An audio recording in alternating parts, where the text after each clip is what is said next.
One does not build a stupendous war machine in a fit of passion, nor an Auschwitz factory during a passing spasm of brutality.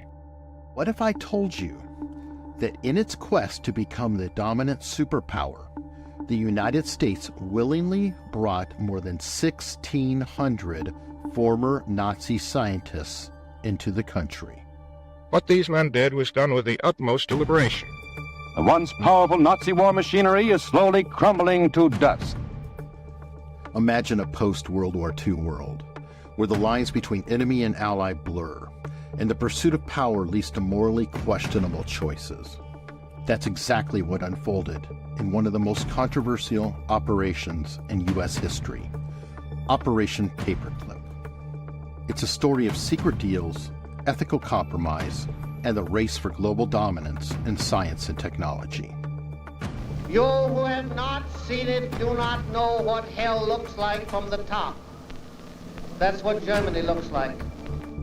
As the Third Reich collapsed, the Allies were not only hunting down Nazi war criminals, they were also scrambling to capture Germany's most brilliant minds. Why?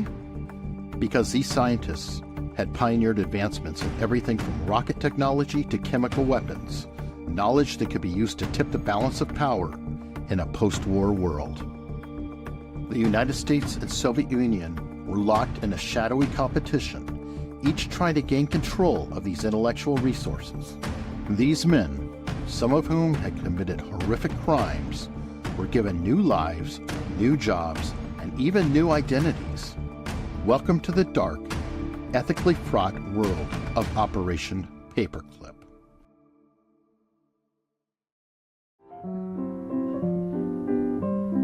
Don't say that he's hypocritical.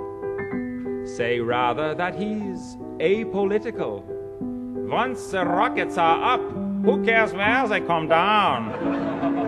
That's not my department, says Werner von Braun. Almost exactly 16 months after the A-bomb is dropped on Hiroshima, the U.S. Army is about to make its first major test of a ballistic rocket. Initially known as Operation Overcast, was named for the paperclips that were attached to the files of scientists that the U.S. deemed most valuable. One of the most famous figures to emerge from this operation was Werner von Braun, the mastermind behind the Nazi V-2 rockets that had terrorized Allied cities. An altitude of 117 miles will be achieved, a world's record.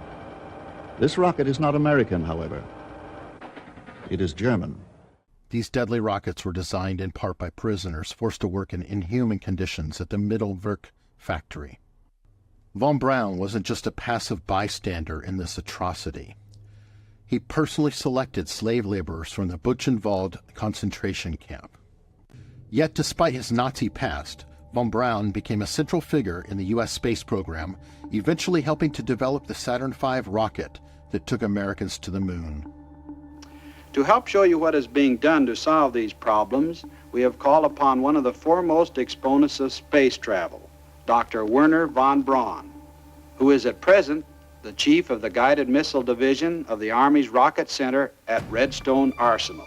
But von Braun was only the tip of the iceberg. Let's talk about some of the other key players in Operation Paperclip and the morally dubious roles they played. Working with von Braun was Arthur Rudolph, who served as a production manager at the Mittelwerk facility. Under his oversight, workers endured brutal conditions, starvation, and inhumane treatment, leading to the death of thousands. Some people believe that the reports of what happened there are exaggerated. No words could exaggerate.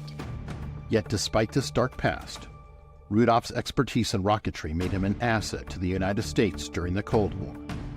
Brought to America under Operation Paperclip, he became a key figure in NASA's space program, playing a significant role in developing the Saturn V rocket that enabled the Apollo moon landing. For years, he was celebrated as a hero of American science, even receiving prestigious accolades for his work. Now I'd like to show you a department of our school which is a logical outgrowth of what you've been seeing. However, when his involvement in Nazi war crimes resurfaced in the 1980s, Rudolph was forced to give up his U.S. citizenship and return to Germany largely escaping formal justice. But let's not forget another pivotal player. For this story, you ought to talk to Dr. Hubertus Strugold. Strugold had been involved in experiments at the Dachau concentration camp, where prisoners were subjected to cruel and lethal experiments on how the human body responds to extreme conditions. Despite the evidence of his wartime atrocities, Strugold's name was eventually cleared, once again, in the interest of national security. In the United States, Strugold became a key figure in NASA's medical program, developing life support systems and astronaut training protocols.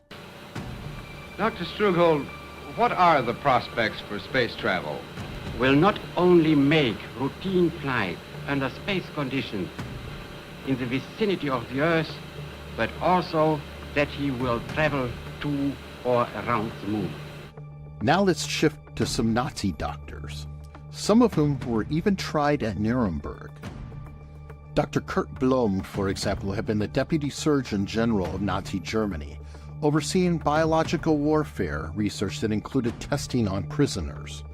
Professor Kurt Blome, the Deputy Health Minister and Plenipotentiary for Cancer Research, favored testing the extract in mice, but Rascher insisted on using human test subjects.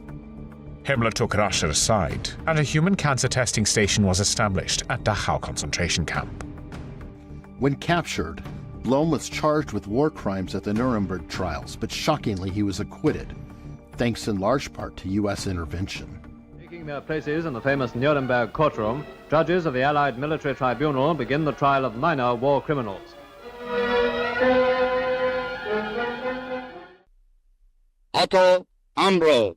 And then there was Otto Ambros, a chemist who had helped develop nerve agents like sarin and taboon for the Nazis. Ambros had overseen chemical plants that used slave labor from Auschwitz, where countless workers perished. In conquered Poland, Ambros was shown a town where one of Himmler's largest concentration camps had just been built.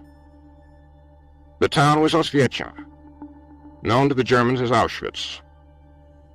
Ambros found the site otherwise suitable and was particularly interested in the possibility of using the concentration camp inmates to erect the plant, all of which was reported to the other defendants. They agreed. He was convicted at Nuremberg, but instead of serving his full sentence, he was quietly brought to the United States to work on chemical weapons development. Ambros was so essential to U.S. military interests that he was even granted a pardon, allowing him to continue his work with impunity. These men helped shape America's post-war scientific and military achievements, but their pasts were anything but clean. Ambros was part of the chemical weapons scientists that were of great interest to the United States. So why did the U.S. welcome them with open arms? The answer lies in the geopolitical reality of the time. The Cold War had begun, and with the Soviet Union snapping up German scientists in its own operation, the U.S. couldn't afford to fall behind. National security was the justification, and for many, the ends seemed to justify the means. But this operation wasn't just a military endeavor. It was also a covert CIA initiative. The Central Intelligence Agency, newly formed in 1947, was instrumental in facilitating the transfer of these Nazi scientists into the U.S., often erasing or downplaying their Nazi affiliations in the process.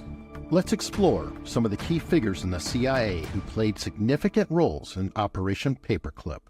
One of the most notable was Allen Dulles, the first civilian director of Central Intelligence. Dulles was a master of espionage and covert operations, and during his tenure, he prioritized harnessing scientific talent no matter the moral cost. Mr. Dulles, I know you've heard this many times, that there are people who say that we, with regard to the CIA, are waging a secret war with an invisible government. We are obviously engaged in many facets of what is generally called the Cold War. Dulles had been deeply involved in intelligence gathering during World War II as a senior officer in the Office of Strategic Services, OSS, the CIA's precursor. After the war, he became an architect of Operation Paperclip, pushing hard for the recruitment of German scientists. Dulles believed that if the U.S. didn't act quickly, the Soviets would recruit these same scientists, which could have catastrophic consequences in the Cold War. The KGB is one of the most sinister organizations that ever was organized. Are they any good? Are the Russians good at this? Oh, yes. Oh, my, yes. You take some of their operations, they're classic. Then there's John J. McCloy, another key figure in the operation. McCloy had served as Assistant Secretary of War during World War II and was later appointed to the U.S. High Commissioner for Germany, effectively overseeing the occupation of Germany after the war. John McCloy's had a long life, 90 years, and most of it marked by unparalleled service to his country and humanity. McCloy was instrumental in negotiating the terms that allowed many of these scientists, including war criminals, to escape prosecution and work for the U.S. government. And let's not forget about James Jesus Angleton, the infamous head of counterintelligence at the CIA.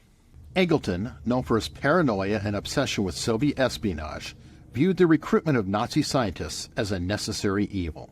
There are those, of course, who would say that the CIA's wings were simply clipped, that they had been going too far, too fast, too freely. Oh, there are those who will say anything. Angleton helped run counterintelligence programs that monitored the activities of former Nazi scientists once they were brought into the United States, ensuring that they were loyal to their new homeland. There is always a question whether a democratic country is capable of having an intelligence service of any great merit. One figure who bridges the gap between science, intelligence, and Nazi war crimes is Reinhard Gehlen. Gehlen was a Nazi intelligence officer who had run the Wehrmacht's intelligence service on the Eastern Front.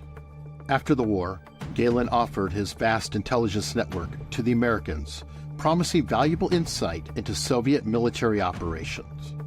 Thereafter, until his break with Hitler in April 1945, Gehlen reported regularly on all matters to do with Russia's war effort, gathering his information from agents inside the Soviet Union, some inside the Kremlin itself.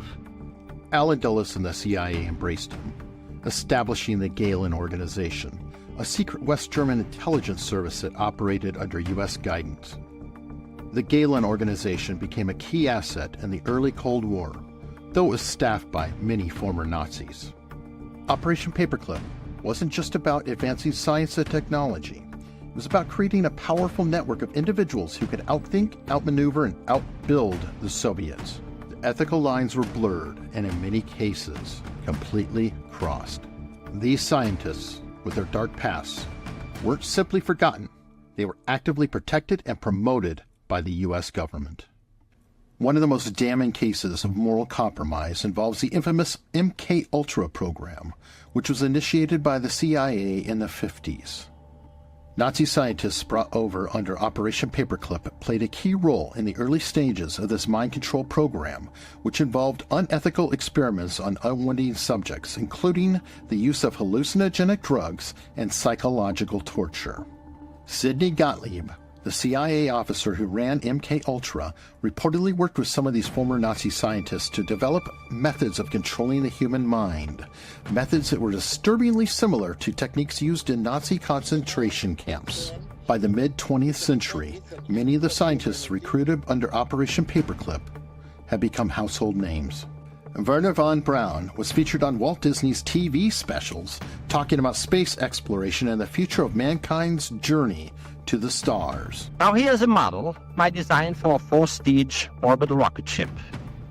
Compared to the unmanned instrument rocket, it is quite large. Von Braun had gone from a man developing weapons of mass destruction for the Nazis to an American icon, symbolizing the triumph of science and innovation. But what the public didn't see were the compromises that had been made to get there. And these compromises didn't go unnoticed by everyone. Prominent figures like Albert Einstein and Eleanor Roosevelt were vocal critics of Operation Paperclip. Einstein, who had fled Nazi Germany before the war, wrote a letter to President Truman condemning the decision to allow these men into the country. We are concerned here with an act of humanity He believed that the United States was sacrificing its moral integrity for the sake of power, and he was right to question whether these scientists' contributions could ever justify the atrocities they had committed. But for the U.S. government, it wasn't about morality, it was about survival. The Cold War was a battle for global supremacy, and the Soviet Union was seen as an existential threat. The Americans couldn't afford to let the Soviets get their hands on these scientific minds. National security became the ultimate justification, even if it meant sweeping the horrors of the past under the rug. Operation Paperclip represents one of the most complex moral dilemmas in American history. The questions posed by Operation Paperclip are not just relics of the past, they remain deeply relevant today. In a world still grappling with the ethics of technological progress and global power dynamics, we're often reminded that the pursuit of dominance, whether through scientific innovation, military strength, or intelligence gathering, can come at an immense moral cost. Take, for example, the development of nuclear weapons. Now I am become death. The Manhattan Project, led by figures like J. Robert Oppenheimer and Enrico Fermi, was instrumental in creating the atomic bomb, a device that forever changed the nature of warfare. But the lessons learned through Operation Paperclip echo through these projects as well. Repeating once again our top story, Soviet President Mikhail Gorbachev has been removed from power, and there are tanks now in the streets of Moscow. Vice President Gennady Yanayev says he has taken over as acting president. Even after the Cold War ended, the legacy of Operation Paperclip continued to influence U.S. policy. How far are we willing to push the boundaries of science if it means we gain the upper hand, even if it leaves a trail of destruction in its wake? And what about modern warfare, where technologies such as drones, artificial intelligence, and cyber weapons have emerged as the new frontiers of battle? These innovations, much like the rocket technology developed by von Braun, are impressive on a technical level, but come with their own ethical dilemmas. How do we ensure that technological progress does not come at the expense of humanity? Are we destined to repeat the same mistakes, making compromises in the name of progress? Or can we find a way to advance technology without losing sight of our moral obligations?